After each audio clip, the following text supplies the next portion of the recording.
grandmother's third grandchild, the daughter of Bruce. It's really difficult to even start when you're talking about this great person, great woman. She did everything in terms of greatness. Most of the time it was great good. Sometimes, like everyone said, she was one. I loved her so much. She was such a force in my life. We lived at the house that she passed away in until I was 9 years old. What a childhood. What a childhood. I lived with my cousins, my aunts and my uncles. I had so much love. So much love. And I just want to also thank my incredible Aunt Peggy. Thank you. She's wonderful. My uncles are wonderful. And it's a testimony to my grandmother and the love she had for her family. She was a tough cookie. Cara said it perfectly. They don't make them like that anymore. She was epic. I mean, the stories I share with my friends and have shared with my friends all over the world. Had my grandmother been able to travel to England, where I lived for 11 years, she would have come. She would have come. She was so concerned that my children were not going to be American, that she would send in the mail rulers with the American presidents, little pocket constitution. She had time for everyone. She had time for me. She loved me. She loved my children. And I can't say enough about her. I really can't.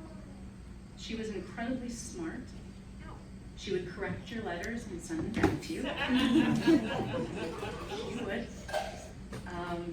And she always encouraged you to do everything. Don't let anything hold you back, she would say. I mean, this is amazing for a 98-year-old. In the age, you know, like whatever, 60s or the 70s. She was always full charge ahead. And I loved my grandmother. She visited me all over the country, wherever we moved. Philadelphia, Kansas City. She came to visit me when I was at university. And sadly, she was just not well enough when I lived where I'm now in New Jersey. But prior to that, we were in England. But I have a couple of stories that I would like to share. One of them was, and it just cracks me up to this day, my sister and I, we spent so much time with Grandma, so much time. My parents went out, she was minding us. And I think my sister was maybe 12 or 11 at the time, and maybe I was around 8. So my sister was way too cool. She didn't need to go up and be in the flat with Grandma. She wanted to stay downstairs where we lived. So, and her and Grandma were having a bit of a test of wills. So she said to me, I'm gonna fix her clock. And she got a Halloween cassette tape of the scariest songs and sounds, put the cassette tape player in the window. And sure enough, in 5 minutes, Vicki was up in her flat. She was hysterical. The other thing that I'd like to play for you, like my aunt said, I mean, I have my memories of as a child, and now as somebody in their 50s. But there's so much that I didn't know. And just reading her letters to my father when he was in Germany, and rereading her letters that she wrote me, it's just incredible. One of the things that I discovered is she loved, like I said, the cassette tapes. And she taped everything. She would tape parties. I sent something to Sally, or my cousin Jason can't be here, but there's a segment of him talking about his cat Patches and his dog King, and I forgot those names, but I remember them now. So I sent that to him on Facebook, and he loved it. He was a cherished memory. One of the, I'd like to play, it's just a short, short play. We're constantly doing dramas and theatrical readings and plays, and that was just how we grew up. And so I don't know how old we are here, but I believe it's my cousin Laura and my sister Vicki and I. And I'm going to go with that because I'm not really sure. Oh, hang on. Sorry, guys. Wait. Wait. I gotta go back here. So close. Okay, we go.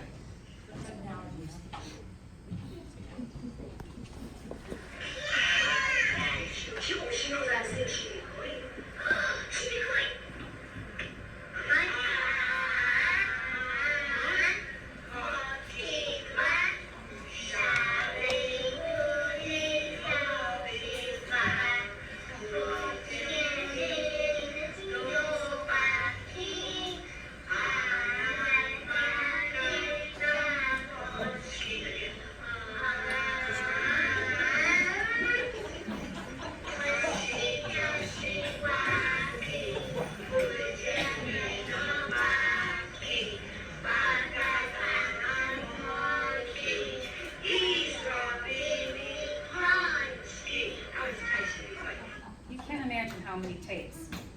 Tape after tape. She taped at 3 o'clock in the morning and she couldn't sleep. So she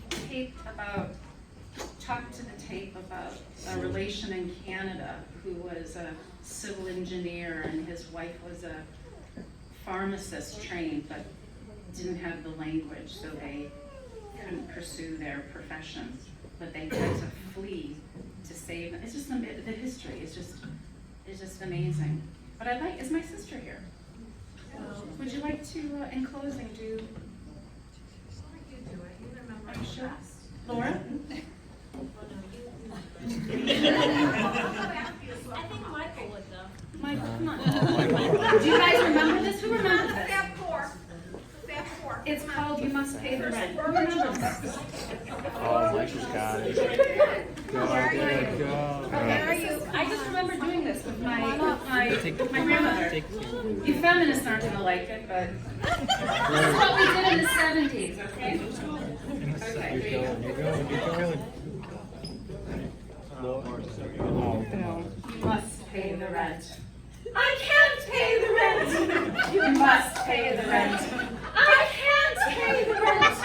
You must pay the rent. I can't pay the rent. I'll pay the rent.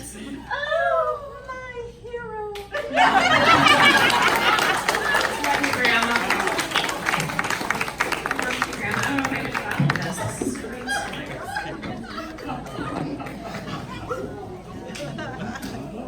Hello, I'm Victoria. I'm the first grandchild. The very first grandchild to be laid in her arms.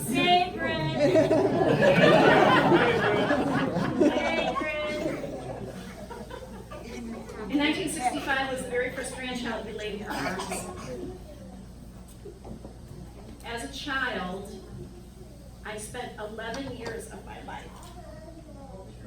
in a fun house. I grew up with the Fab Four. Myself, Victoria, my cousin Michael, who came next, my sister Carla, and Laura. Fab Four. So many memories.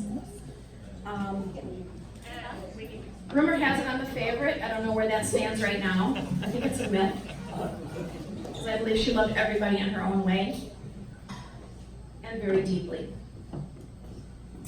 I consider it a privilege and a pleasure to be up here talking about my grandmother because she led an incredible life.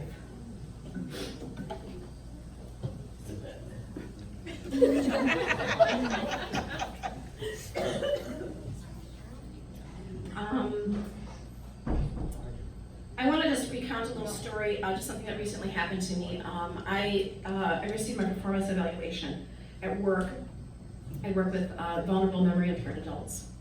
And I consider that a privilege and a pleasure to do. I do that in Minnesota, and I've been doing it close to 10 years. And I just want to mention that my grandmother has always been a cheerleader for me and all of us, I think, and no matter what we do. And she had her way of saying to you, you can do that, you can do that. Give it a try, give it a chance. And she was so right. My brother, who is not here, who could not come, he had this saying, correct me if I'm wrong if it's someone else who said this, but I swear he said this. My mother can probably remember this. Grandma is all things. He said that when he was like 3 or 4 years old. Grandma is all things. She was. She did everything. She fixed things. She cooked things. She was it. She was the cat's meow. And that's what I remember. My little brother, we're 11 years apart, so I just have that memory of him. So once again, I'm getting back to what had just recently happened to me at work. I had my performance evaluation, and I received the highest rank in each one of the scores except for one. The category of easily accepts direction.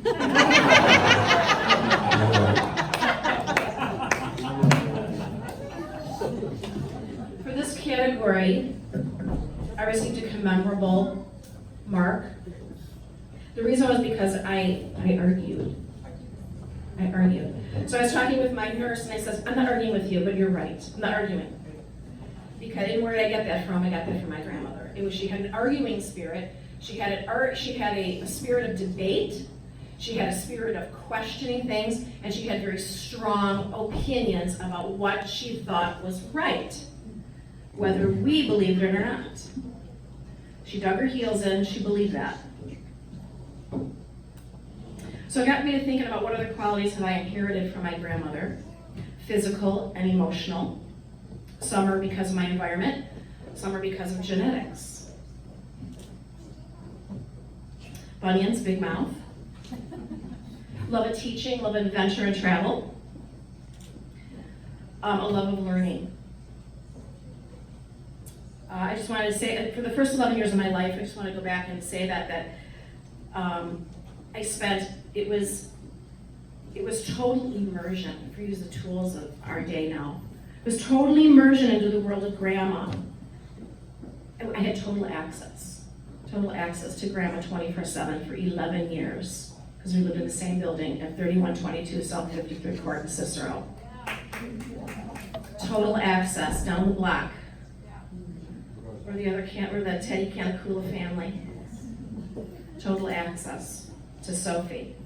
Just think about it, let that sink in.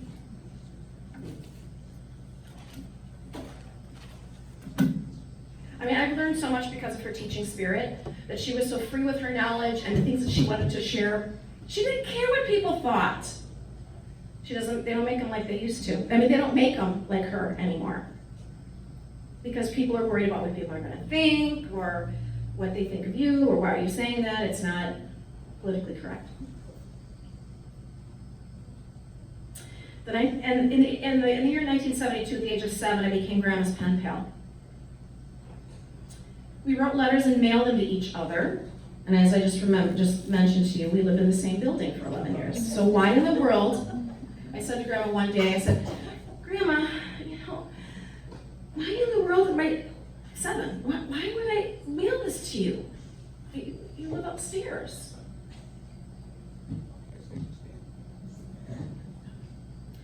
She replied and she said, who cares?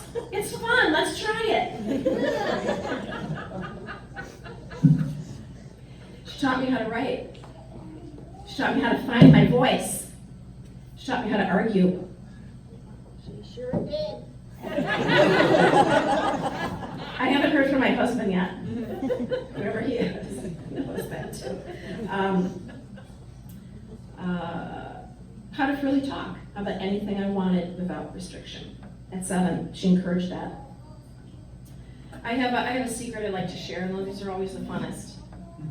Due to my mild hoarding behavior, I have saved every letter she ever gave me, and I'm glad I did. Because as Auntie Peggy was mentioning, as you read through these things, you're reminded of the times that you've actually lived but you forgot. So from her tongue to my ears, those stories, they jump right off the page. It's like she's right there next to me, telling me that, right in my ear. I once told her that I saved all these letters, and she said, Vic, well, Vic, you have a history of my life. And then she went on to say, I don't know why you want to keep all that junk. But I'm grateful that I did. As we know, Grandma was a teacher. She was a 5th grade teacher for, I believe, 18 years at Roosevelt Primary School in Maywood. And she was a 5th grader. She was a 5th grade teacher. And when I was a 5th grader, which was the last year I spent in the 3122 South 53rd Court building, she taught me about the birds and the bees. I was a captive audience. She could use her curriculum on me. It was age appropriate, unbelievable. She taught me about the birds and the bees in the guinea pig sheds in the back. My Uncle Elmer, who is deceased, who's my godfather, he had the idea that he would breed these guinea pigs in a shed in the back, and sell them to pet stores or dealers. So Grandma, using her resources, teaching me about the birds and the bees, we went out to the sheds.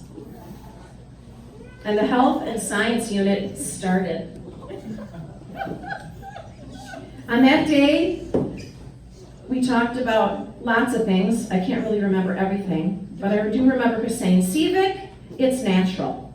Don't be afraid, I had 5. Because one of the guinea pigs was giving birth at the time, so it was a perfect unit. Another story, in the early 70s, she explained to me that Uncle Elmer was away at war in Vietnam. This is the early 70s, I was probably 6 or 7 years old. She used a flashlight in the beach ball to illustrate with a beach ball and a flashlight that he was on the other side of the earth, far away from us.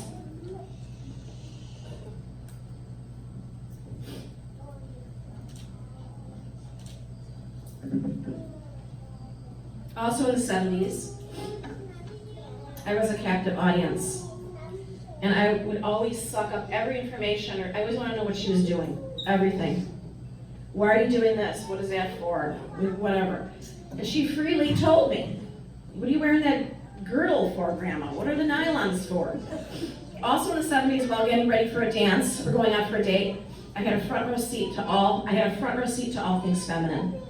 It was her fault that I wear lipstick and I do it all. She taught me how to properly apply flesh tone leg makeup to cover the varicose veins, which I sport to this day. She taught me how to rock purple go-go boots. She taught me how to accessorize. She taught me how to camouflage your flaws, but always leave something to the imagination. Here's some advice from Grandma that she told me. Never go to the door without lipstick. You never know who might be on the other side. Be ready for anything, she was telling me. Be ready for anything, Beck. You never know what's out on the other side. If you got a stain on your blouse, you don't throw it out. You stitch a little flower over the stain. You stitch a flower. If you need to know how to stitch a flower, you go see Cousin Laura. Stitch a flower over that stain.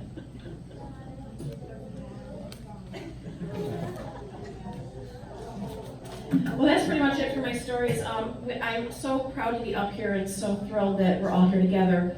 There's some really fabulous artifacts out there that I brought a clown costume that my grandmother made in the 40s for my father. My brother Matthew wore it when he was little. I did not dig out a picture. Yeah, we have the clown costume that was made in the 40s for my father, Bruce, her firstborn, and she gave that to me. So you please take a look at all that stuff. But thank you so much for listening to my tidbits here. And it was Kocham Cię, Grandma, that's I love you in Polish. And thank you for listening.